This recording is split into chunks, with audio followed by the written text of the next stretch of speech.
Neste vídeo nós vamos falar sobre a eleição e graça ou a graça livre.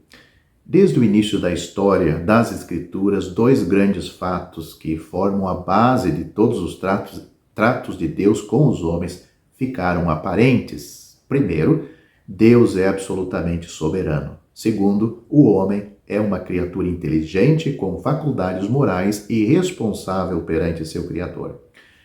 Mas estes dois fatos, a soberania de Deus por um lado e a responsabilidade do homem por outro, sempre representaram uma dificuldade para certas mentes, particularmente quando se trata do trabalho prático de pregar o Evangelho e da recepção dele pelo pecador.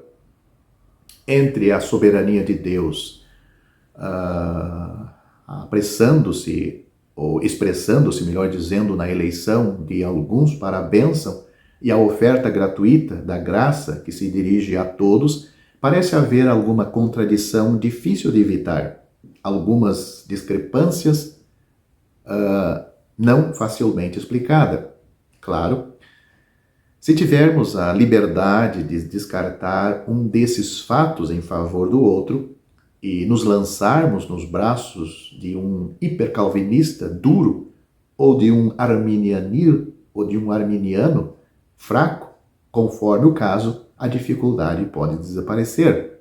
Mas isso significaria o sacrifício da verdade, uma vez que não temos liberdade para fazer isso, mas temos que aceitar esses dois fatos, pois ambos estão claramente na superfície das Escrituras. Devemos buscar humildemente a solução divina, certos de que a única dificuldade real é a pequenez de nossa mente e de sua capacidade de compreender os pensamentos de Deus.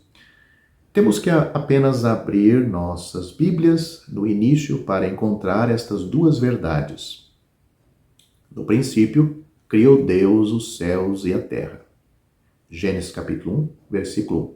Aqui é declarada a única verdade. Outro versículo, façamos o homem à nossa imagem, conforme a nossa semelhança, e domine ele. Era para o homem dominar, o homem que Deus fez, sobre as coisas criadas. Gênesis capítulo 1, versículo 26. Aqui é declarada a outra verdade. Portanto, temos duas verdades aqui. O homem foi feito à imagem de Deus, ou seja, como representante de Deus na criação. Ele era a semelhança de Deus, visto que originalmente era um agente moral livre, inteligente. E embora, agora com o pecado, mas caído, sua responsabilidade permanece.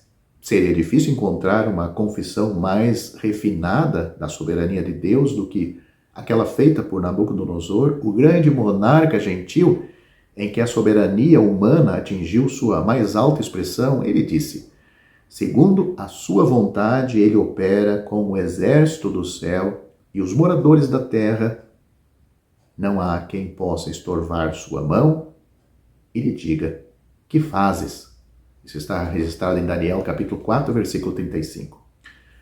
Nem podemos apontar para um desdobramento mais impressionante da responsabilidade do homem em seu estado caído do que aquele dado pelo apóstolo Paulo em seu poderoso argumento em Romanos capítulo 1, 18, a Romanos capítulo 3, versículo 19. Paulo prova a completa ruína da raça. Se o pecado e a degradação destruísse a responsabilidade de um homem, haveria todas as desculpas para a sua condição, mas o pagão mais degradado mostra-se indesculpável, como também o idólatra polido e o judeu religioso. Até aqui tudo parece claro. A dificuldade ocorre quando começamos a aplicar essas verdades. Os crentes são abordados como escolhidos nele, em Cristo, antes da fundação do mundo. Efésios capítulo 1, versículo 4. Como eleitos segundo a presciência de Deus, Pai. 1 Pedro capítulo 1, versículo 2. Aos seus discípulos, o Senhor Jesus disse distintamente: não me escolhestes vós a mim, mas eu vos escolhi. João capítulo 15, versículo 16. E novamente, O Senhor Jesus disse: ninguém pode vir a mim se o Pai que me enviou não o trouxer. João capítulo 6, versículo 44. Devemos raciocinar a partir dessas escrituras que uma vez que a escolha é de Deus e ninguém vem a Cristo a menos que seja atraído pelo Pai, portanto, todo esforço em conexão com o Evangelho é inútil. Que, de fato, pregar a qualquer um, exceto aos escolhidos de Deus, é perda de tempo. Será que é assim? Por outro lado, Pedro exorta seus ouvintes quando, tocados em seus corações, ele disse: salvai-vos desta geração perversa. Atos capítulo 2, versículo 40. Para pecadores, descuidados e rebeldes, ele disse: arrependei-vos, pois, e convertei-vos. Atos capítulo 3, versículo 19. Paulo nos diz que ele testemunhou tanto para judeus quanto a gregos: arrependei-vos para com Deus e tenham fé para com nosso Senhor Jesus Cristo. Atos capítulo 20, versículo 21. Devemos desconsiderar essas declarações apostólicas? Será que devemos fazer isto? Eles deveriam ter feito algo desta forma. Homens e irmãos, vocês não podem fazer absolutamente nada. Vocês estão espiritualmente mortos e, portanto, devem simplesmente esperar a escolha de Deus.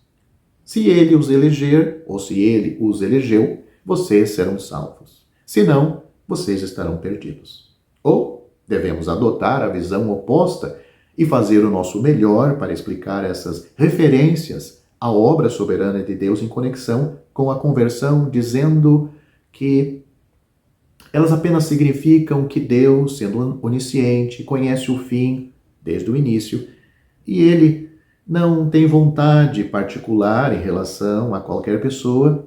Esse homem é um agente absoluto, livre, perfeitamente capaz de escolher o direito, se colocando diante dele de maneira suficiente, atraente, e que, portanto, devemos fazer todo o possível para tornar o Evangelho palatável e conquistar os homens. Será que é assim? Uma dessas opções? Inclinar-se a um ou outro conjunto de escrituras em detrimento de outras seria, de fato, expor-nos ao fio cortante daquelas palavras solenes que encontramos nas Escrituras. Honestos e tardos de coração para crer em tudo que os profetas falaram. Disse o Senhor Jesus a certos discípulos em Lucas capítulo 24, versículo 25, quaisquer dificuldades que possamos ter quanto a essas coisas, acreditamos, desapareceriam em grande parte se entendêssemos melhor o verdadeiro caráter da ruína do homem e da graça de Deus. Em que consiste a ruína do homem? Ao pecar, ele se colocou sobre o fardo de culpa e se tornou possível de julgamento. Há mais do que isto. No entanto, ele também se tornou possuidor de uma natureza caída tal e incorrigivelmente má, com um coração enganoso mais do que todas as coisas e desesperadamente perverso, diz o profeta Jeremias, capítulo 17, versículo 9. Mas mesmo isso não é tudo. O pecador tem agido como um veneno sutil em suas veias e tem tão estupefato e pervertido sua razão, vontade e julgamento que não há quem entenda, não há quem busque a Deus. Isso está em Romanos capítulo 3, versículo 11. Mesmo na presença da graça e das doces súplicas do Evangelho, os homens rejeitam o Salvador provido e, com perversa unanimidade, preferem as tolices vazias do mundo. Como a grande manada de porcos na história do Gadareno, eles correm loucamente para a destruição e, portanto, a única esperança é uma intervenção soberana de Deus. A parábola da grande ceia, contada pelo Senhor Jesus em Lucas capítulo 14, ilustra isto muito bem. A mesa da ceia, bem carregada, representa as bênçãos espirituais resultantes da morte de Cristo. A grande custo, tudo está pronto, e, no entanto, tudo parece ter sido fornecido em vão. Algo mais é necessário. A missão do Espírito Santo, que é retratada na parábola pela missão do servo, note o servo, só tem um servo nesta parábola. As coisas foram levadas a uma questão bem-sucedida e a casa ficou cheia apenas por causa da operação ou quando o servo convenceu aquelas pessoas que ele trouxe que eles deveriam vir e aproveitar. O servo fala do Espírito Santo. Se uma vez compreendermos toda a extensão daquela ruína em que o pecado nos mergulhou, seremos libertos do extremo arminianismo e reconheceremos que a ação soberana de Deus em nos escolher e nos atrair pelo poder compulsivo de seu Espírito era nossa única esperança. Em vez de brigar com este lado da verdade, nossos corações se curvarão em adoração, agradecido diante de Deus. O pobre homem caído e autodestruído ainda é, no entanto, uma criatura responsável. Razão, vontade e julgamento podem ser pervertidos, mas não são destruídos. Daí a grandeza da graça de Deus. Mas bem, o que é graça? É a bondade particular que visita e salva a alma dos eleitos? Não, isso é misericórdia. Em Romanos capítulo 9, Romanos capítulo 11, onde a eleição é o grande assunto, a misericórdia é mencionada repetidamente. A graça é o poderoso fluxo do coração de Deus para os totalmente pecaminosos e indignos. Não mostra parcialidade, não conhece restrições. É um mar largo e profundo. A Bíblia diz todos os homens. 1 Timóteo capítulo 2, versículos 3 a 6, são seus únicos limites. E onde abundou o pecado, superabundou a graça. Romanos capítulo 5, versículo 20, é a única medida de sua profundidade. Ouvimos os assentos da graça na última grande comissão do Cristo ressurreto a seus discípulos, para que em seu nome se pregasse a remissão, ou se pregasse o arrependimento e a remissão dos pecados a todas as nações, começando por Jerusalém. Lucas capítulo 24, versículo 47. Quão semelhantes eram essas instruções dadas pelo rei naquela outra parábola de uma festa registrada em Mateus capítulo 22. Ele disse: Ide, pois, pelos caminhos, e todos quantos encontrardes, convidai-os para as bodas. Nesta parábola não temos o servo, um único servo, como em Lucas, mas os servos. Não é o Espírito de Deus em suas atividades soberanas e secretas, na parábola de Mateus capítulo 20, de Lucas 22, Mateus capítulo 22, aliás, mas homens salvos que, sem saber nada dessas coisas secretas, na sua totalidade, simplesmente fazem os negócios do rei. Eles encontram alguém nas largas estradas do mundo? Então, sem levantar questões sobre seu caráter ou se foram escolhidos ou não, eles fazem o convite a todos os pecadores. Todos os que ouvem estão reunidos, maus e bons, e o casamento fica cheio de convidados. Existe alguma grande dificuldade nisso? Certamente que não.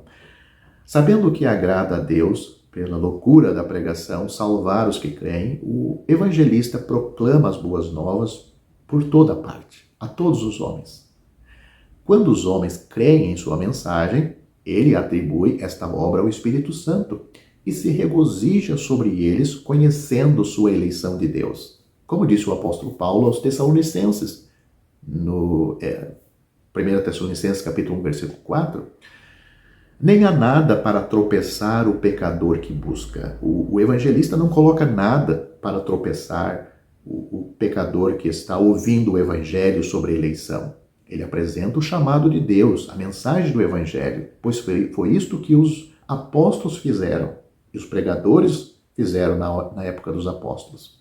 O próprio fato de que ele está procurando indicar que ele está sendo atraído, o próprio fato de que ele está procurando indica que ele está sendo atraído pelo Pai. A ideia de que um pecador pode estar mesmo em agonia de buscar o Salvador neste dia da graça e ainda não ser ouvido porque não é eleito, é uma distorção hedionda da verdade. As palavras do Senhor Jesus são tão verdadeiras como sempre. Pedi e dar-se-vos-á. Buscai e encontrareis. Batei e abrir-se-vos-á. Mateus capítulo 7, versículo 7. O fato é que a eleição não tem nada a ver com o pecador como tal. Nenhuma sugestão disso é sugerida em qualquer pregação registrada dos apóstolos, embora seja frequentemente mencionada para estabelecer a fé dos crentes. Via de regra, é somente quando pregadores desequilibrados de visão extrema o tiram de seu cenário das Escrituras e o lançam sobre seus ouvintes não convertidos, que isso cria dificuldades em suas mentes. Que não façamos isto.